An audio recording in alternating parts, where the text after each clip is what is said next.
So for dinner, I got something special.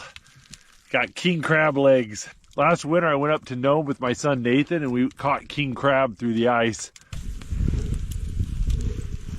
I've got this little jar with garlic and butter in it. Just kind of loosen the lid, sit that right by the fire.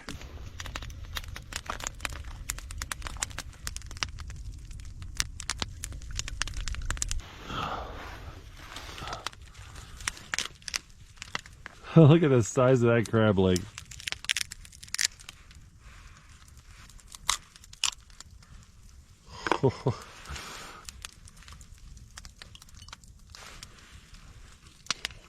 Oh, that was so warm and delicious.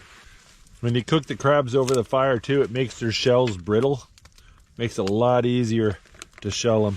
You just use your hands. You gotta eat quick. Things cool off really quick around here.